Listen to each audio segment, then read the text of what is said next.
마태복음 2장 1절부터 3절까지입니다. 예수님의 탄생하심. 지금까지 마태복음 1장 말씀을 통해서 예수님의 계보 속에 담긴 의미와 예수님이 이 땅에 오신 목적, 이유들에 대해서 살펴보았습니다. 지금까지 배운 마태복음 1장의 내용들을 한마디로 정리하자면 하나님의 일하심의 신비라고 할 수 있습니다. 영원한 멸망의 길로 달려가는 인간의 역사 가운데 메시아이신 예수님이 찾아오셨습니다. 스스로 구원할 수 없는 죄인들, 하나님 앞에 아무런 의로움이나 공로를 내세울 수 없는 죄인들을 구원하기 위해서 하나님의 아들이 이 땅에 구속자로 오셨습니다. 하나님과 동등된 자리에 계신 예수님이 하나님 앞에 아무런 소망을 찾아볼 수 없는 우리들을 구원하기 위해서 그분의 모든 영광을 잠시 내려놓으시고 땅의 가장 낮은 비천한 자리로, 그리고 가장 연약한 자리로 내려오셨습니다. 예수님이 이 땅에 성육신하시에 오신 과정과 방법은 그 누구도 감히 생각하지도 못하고 상상할 수도 없는 하나님의 놀라운 계획과 섭리였습니다. 죄인들을 구원하기 위하여 메시아가 오신다. 그분은 하나님의 외아들이요 독생자요 하나님과 동등된 분이시다. 이러한 놀라운 메시지가 마태복음 1장 말씀을 통하여 우리에게 선포되어졌던 것입니다. 하나님이 예수 그리스도를 통하여 행하신 이 놀라운 일에 대해 훗날 사도 바울은 천사들도 살펴보기를 원하는 것이라고 가르쳤습니다. 죄인인 우리들을 위해서 예수 그리스도가 성육신하신 것과 이 땅에서 이루신 모든 일들이 천사들이 볼 때 너무나도 놀랍고 부러워할 정도로 위대했다는 것입니다. 우리는 지금까지 배운 마태복음 1장의 말씀을 통해서 하늘의 천사들도 놀라워하고 부러워할 정도로 위대하고 놀라운 기적의 역사가 다른 누군가가 아닌 저와 여러분을 위해서 일어난 은혜의 역사라는 사실을 반드시 명심하고 있어야 합니다. 그리고 예수님이 우리를 위해 이루신 성육신 사건과 대속의 역사가 세상에서 가장 위대하고 놀라운 기적의 사건이요, 저와 여러분이 가장 사모해야 할 기적의 역사라는 사실도 잊지 말아야 합니다. 오늘부터 마태복음 2장 말씀을 공부하려고 합니다. 마태복음 1장이 아직 예수님이 태어나기 이전의 내용들을 다루고 있다면 마태복음 2장은 예수님의 탄생과 더불어 그 이후에 벌어지는 내용들을 중심적으로 다루고 있습니다. 마태복음 2장이 다루고 있는 주요 사건과 내용은 예수님의 탄생과 동방 박사들의 방문, 그리고 예수님의 피난 사건에 대한 것입니다. 이 중에서 우리는 오늘 예수님의 탄생에 대한 말씀을 살펴보려고 합니다. 예수님이 탄생하셨던 그 당시 상황은 참으로 암담하고 암울한 상황이었습니다. 시대적으로 하나님의 백성이었던 이스라엘 백성들은 최악의 상황을 경험하고 있었습니다. 이러한 시대 속에서 하나님은 메시아이신 예수 그리스도를 이 땅에 태어나게 하셨습니다. 우리는 오늘 예수님의 탄생이 하나님의 백성들에게 주는 의미는 무엇인지, 오늘을 살아가는 저와 여러분에게 주는 교훈과 메시지는 무엇인지 알아보도록 하겠습니다. 이를 위해서 먼저 예수님이 탄생하셨던 그 당시 시대적 상황이 얼마나 최악이었고 얼마나 암울한 상황이었는지 알아보도록 하겠습니다. 우선 그 당시 정치적인 상황에 대해서 살펴보겠습니다. 본문 1절을 보시기 바랍니다. 헤롯 왕 때에 예수께서 유대 베들레헴에서 나심에 동방으로부터 박사들이 예루살렘에 이르러 말하되, 여기서 보니까 예수님이 유대 베들레헴에서 태어나실 때 헤롯이 왕으로 있을 때라고 알려주고 있습니다. 그 당시 이스라엘 민족은 로마 제국의 식민지 상태였습니다. 로마 제국은 이스라엘 민족을 효율적으로 통치하기 위해서 에돔의 후손인 헤롯을 왕으로 삼고 이스라엘 민족이 하나로 뭉치지 못하도록 만들었습니다. 에돔은 야곱의 형인 에서의 후손으로서 이스라엘 민족과 친척 관계였지만 이스라엘 민족이 가나안 땅에 정착한 이후부터 이스라엘 민족을 지속적으로 괴롭혀왔습니다. 이스라엘 민족이 아수르 제국과 바벨론 제국에 의해서 멸망당할 때에도 에돔 민족이 적들을 도와준 경력이 있으며 이스라엘 민족의 멸망을 가장 기뻐했던 민족이 에돔이었습니다. 나중에 이스라엘 백성들이 포로 생활에서 돌아오고 어느 정도 강해졌을 때에는 에돔 민족을 공격해 그들의 땅을 빼앗기도 했습니다. 이렇듯 에돔 민족은 이스라엘 민족과 원수와도 같은 관계였습니다. 이러한 민족적 갈등을 어느 정도 이용하고자 로마 제국은 에돔 민족의 후손이었던 헤롯을 이스라엘의 왕으로 삼고 이스라엘 민족이 강해지거나 부흥하지 못하도록 정치적으로 막아서고 있었습니다.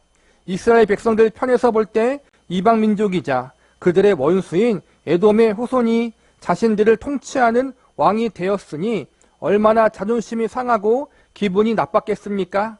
그러나 로마 제국이 워낙 강했기 때문에 이스라엘 백성들은 어쩔 수 없이 헤롯의 통치를 받아들일 수밖에 없었습니다.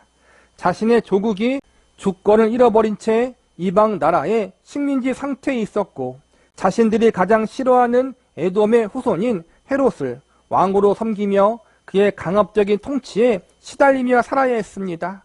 하나님을 믿지 않는 이방 민족에 의해서 나라를 빼앗기며 그들로부터 억압을 당하며 살았던 이스라엘 백성들은 하나님의 백성으로서 많은 부끄러움과 창피를 당하면서 살고 있었던 그러한 상황이었습니다. 이번엔 그 당시 경제적인 상황이 어떠했는지 살펴보겠습니다.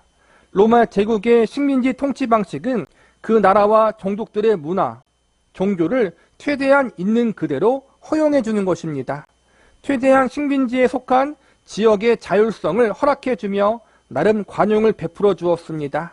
그런데 이러한 관용과 허용은 그 식민지가 로마 제국에 최대한 협조한다는 전제 조건이 있을 때였습니다.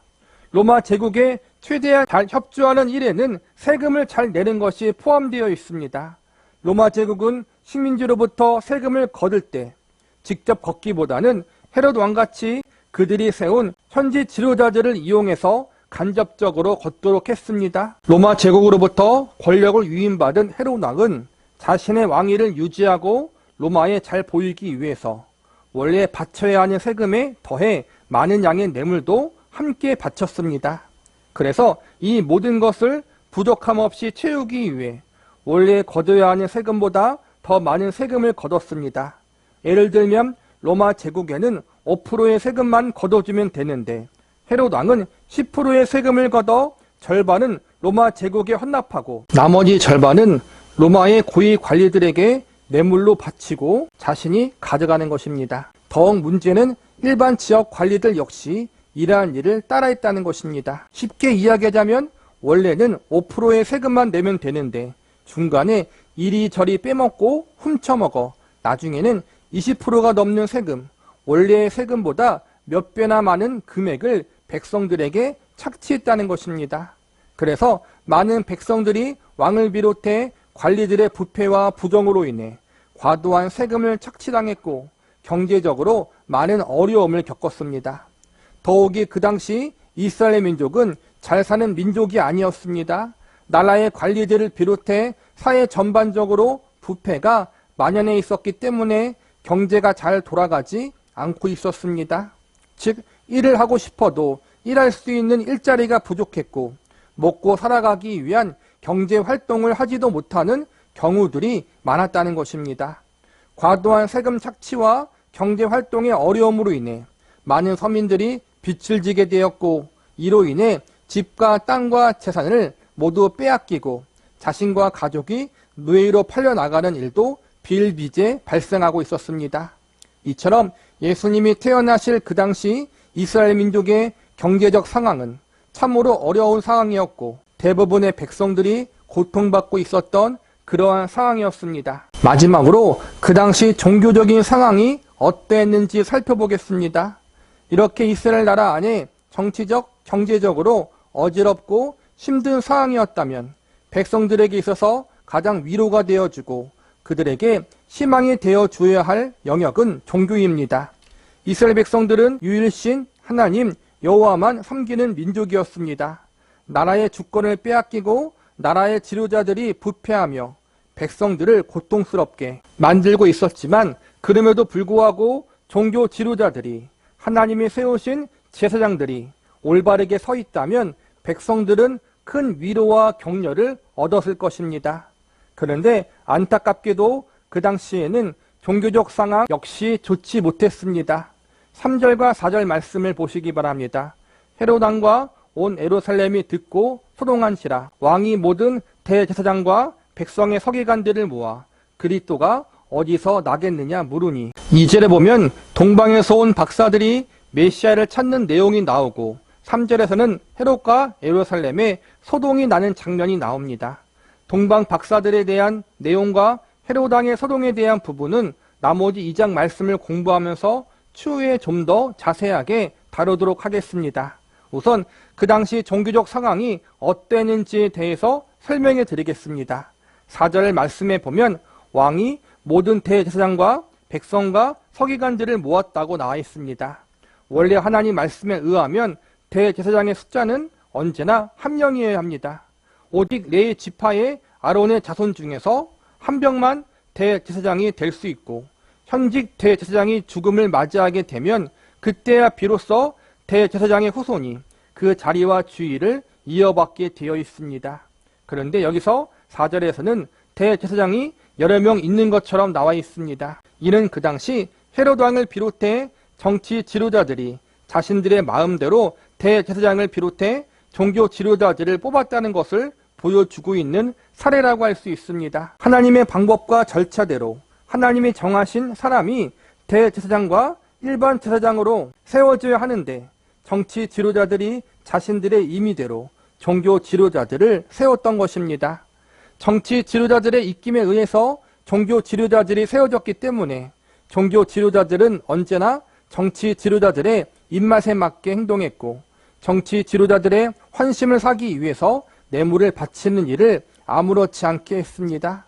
정치 지도자들의 환심을 사기 위해서 뇌물을 바치다 보니 뇌물에 쓸 돈을 얻기 위해서 백성들에게 제사를 비롯해 종교 의식을 명목으로 필요 이상의 돈을 착취했습니다. 무엇보다 소명이 없는 자들이 종교 지도자들로 세워지다 보니 자연스럽게 하나님께 드려지는 제사와 종교 의식들이 하나님 앞에 온전하게 드려지지 못했고 하나님의 것을 마음대로 가로채어 자신의 것으로 삼는 부정한 일을 아무렇지 않게 행했습니다. 가장 큰 문제는 백성들을 하나님 말씀대로 가르치고 지도하는 일에 무지했다는 것입니다. 하나님 말씀을 바르게 가르치지 못하다 보니 백성들 역시 하나님에 대해 올바르게 알지 못했고 바르게 하나님을 섬기지 못하게 되었습니다. 이런 일이 악순환처럼 오랫동안 반복되다 보니 결국 이스라엘 민족 전체가 위로부터 아래로까지 타락하고 부패하게 되어버렸습니다. 이처럼 예수님이 태어나셨던 그 당시 시대는 로마 제국의 식민지 상태로 이스라엘 민족 전체가 암울했습니다. 정치적으로도 어지럽고 경제적으로도 힘들었고 종교적으로도 타락했습니다. 그러니까 온 나라와 민족이 전반적으로 어두웠고 백성들은 현재와 미래에 대한 아무런 소망과 희망을 발견하지 못하고 절망 가운데 하루하루를 버티며 살고 있었던 것입니다. 제가 여기서 강조하고 싶은 것은 이렇게 암울하고 어두우며 절망적인 상황이 계속 이어지는 이 시대의 한복판에 하나님이 왜 예수님을 이 땅에 보내셨는가 하는 것입니다. 왜 하필 이러한 시대에 예수님을 이 땅에 보내셨을까요?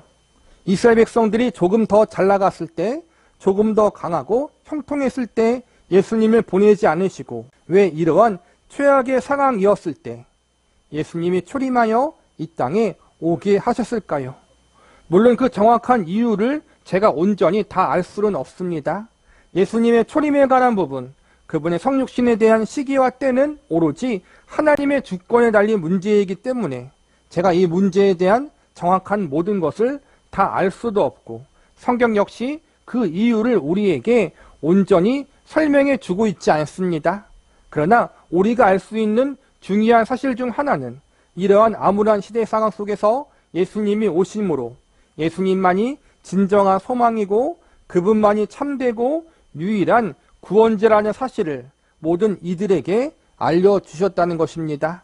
하나님이 보내주신 예수님이 아니면 아무런 소망조차 가질 수 없을 정도로 그 당시 이스라엘 백성들은 최악의 상황이었습니다. 이렇게 최악의 상황 속에 예수님이 오셔야만 죄인인 우리들이 예수님만 바라보고 예수님만 의지할 수 있기 때문에 이렇게 오시지 않았는가 생각이 됩니다. 예수님이 태어나셨을 때의 그 시대적 상황, 이스라엘 민족이 처해 있던 암울하고 어두웠던 그 상황이 오늘 우리나라와 우리 개인이 처해 있는 상황과 매우 유사합니다. 우리 민족 역시 정치적으로 많은 혼란과 어지러움을 겪고 있습니다. 외부적으로는 북한의 위협과 주변 강대국의 간섭이라는 어려움을 겪고 있습니다. 나라 안에서는 정치적 지도자들의 무능과 이기심으로 인해 국민들이 하나 되지 못하고 서로 갈등과 분열을 경험하고 있습니다. 경제적으로는 IMF 이후 최대 경제적 어려움과 위기를 경험하고 있습니다. 경제적 어려움으로 스스로 목숨을 끊는 사람이 그 어느 때보다도 많아지고 있다고 합니다. 우리 개인의 삶 역시도 한 치 앞도 내다볼 수 없는 이러한 혼란스러운 상황 속에서 불안함과 두려움을 지닌 채 하루하루를 힘겹게 살아가고 있습니다. 이렇게 정치적으로, 경제적으로, 사회적으로 많은 혼란과 어려움이 있는 이 시기에 용기와 소망을 주어야 할 종교 지도자들 역시 많은 부패와 타락으로 국민들을 실망시키고 있습니다. 더욱이 소금과 빛의 역할을 감당해야 할 교회와 성도들 역시 세상 앞에서 거룩한 빛을 발하지 못하고 있습니다. 소금의 짠맛을 잃어버리고 세속화의 영향에 동화되고 있습니다. 소금과 빛의 사명을 감당하지 못하고 있습니다. 이러한 시기 성경 말씀을 비롯해 오늘 마태복음 말씀, 예수님의 탄생의 말씀이 우리에게 주는 교훈과 메시지는 무엇일까요? 그것은 바로 예수님만이 우리의 참된 소망이시고 유일한 구원자라는 사실입니다. 우리가 다른 것에 소망을 찾고 다른 것에 마음을 빼앗기면 안 된다는 것입니다. 사실 교회와 성도가 세상에서 빛과 소금의 사명을 감당하지 못한 이유가 무엇 때문입니까? 우리의 유일한 소망이자 구원자이신 예수님을 온전히 바라보고 의지하지 못했기 때문이 아닙니까? 우리가 두려워하고 불안해하는 이유가 무엇 때문입니까? 예수님을 향한 소망을 잃어버렸기 때문이 아닙니까? 예수님을 우리의 참되고 유일한 소망으로 삼아야 하는데 세상을 바라보고 세상의 것에 마음을 빼앗기다가 인생을 방황하는 것이 아닙니까? 우리는 세상을 사랑하다가 소금의 짠맛을 잃어버리고 빛의 밝음을 잃어버리고 말았습니다. 그래서 무기력하게 아무것도 하지 못한 채 절망하고 낙심에 빠져 있습니다. 이러한 우리에게 오늘 말씀, 예수님의 탄생에 주는 가장 중요한 의미와 교훈은 우리의 유일한 소망은 예수님께 있다는 것입니다. 우리가 회복해야 할 것은 다른 것이 아닙니다. 바로 예수 그리스도, 그분께 우리의 모든 소망이 있고 그분께 소망을 두지 않았던 우리의 죄악된 모습을 회개하고 우리의 믿음을 바르게 회복해야 합니다. 우리의 믿음의 주요, 우리를 온전케 하시는 예수님, 그분을 우리는 바라봐야 합니다. 저와 여러분은 지금 무엇에 소망을 두고 계십니까? 어떤 것에 소망을 품고 계십니까? 우리의 시선, 우리의 마음은 어디를 향해 있습니까? 우리는 누구를 바라보고 누구를 의지하려고 하고 있습니까? 사실 이스라엘 백성들이 당하는 이 절망적인 고통과 아픔은 그들이 하나님 백성답게 살아가지 못했기 때문에 당하는 고통이고 아픔이었다고 할 수 있습니다. 하나님을 바라보고 의지해야 할 백성들이 세상을 의지하고 세상을 바라보다가 낭패를 겪고 있었던 것입니다. 하나님은 이스라엘 백성들이 최악의 상황을 경험하게 하심으로 이제 하나님 외에 다른 것을 바라보거나 의지하지 못도록 그들을 몰아넣으신 것입니다. 그리고 그들에게 아무런 소망을 찾아볼 수 없는 최악의 현실을 허락하심으로 그 가운데 오직 하나님이 보내신 메시아만 바라보고 그분께만 소망을 둘 수밖에 없는 자리로 그들을 이끄신 것입니다. 우리도 마찬가지입니다. 지금의 어려움들, 위기들, 고통과 한숨들, 눈물들, 이 모든 것들은 결국 우리의 잘못, 우리의 부족함 때문에 발생한 것입니다. 우리가 온전히 하나님과 예수님을 바라보지 못하고 의지하지 못했기 때문에 겪게 되는 위기들이 대부분입니다. 그러나 하나님은 이 모든 것을 통해서 우리로 하여금 우리의 잘못을 뒤돌아보게 하시고 다시 하나님과 예수님만 바라보고 의지할 수 있도록 우리를 이끄시는 일을 진행하고 계십니다. 저와 여러분은 지금 어떠한 고난과 어떠한 어려움을 겪고 계십니까? 우리는 지금 어떠한 위기와 어떠한 고통 상황 가운데 처해 있습니까? 이 모든 고난과 위기들이 우리에게 주는 신호와 사인은 단 한 가지입니다. 그것은 바로 우리의 유일한 구속자이신 예수님을 바라보고 그분께 소망을 두는 것입니다. 그분께 소망을 두지 못했던 우리의 지난날을 회개하고 돌이키라는 것입니다. 2000년 전 유대 나라의 베들레헴에 태어나신 예수님은 지금도 살아계셔서 하나님과 함께 이 세상을 다스리시고 통치하고 계십니다.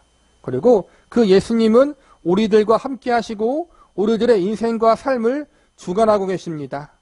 그분은 우리의 유일한 구원자요 우리의 참된 주인이십니다. 그분만이 우리의 영원한 운명을 주관하시는 참 하나님이십니다. 이 사실을 우리는 언제 어디서나 기억하고 있어야 됩니다. 예수님의 탄생하심, 그분의 성육신과 초림하심, 그분이 이 땅에 오심은 결국 그분만이 저와 여러분의 유일한 구원자요 주인이라는 사실을 알려주기 위해서입니다. 이 성경의 가르침과 메시지 앞에 우리는 어떻게 응답해야 할까요? 당연히 우리는 우리의 모든 것을 바쳐서 기쁨으로 응답해야 하고 순종으로 응답해야 합니다. 언제 어디서나 어떠한 상황과 환경 속에서라도 우리의 구주 되시는 예수님만 바라보고 그분만 의지하며 그분을 우리의 유일한 소망으로 삼을 수 있는 저와 여러분이 되시기를 간절히 바랍니다.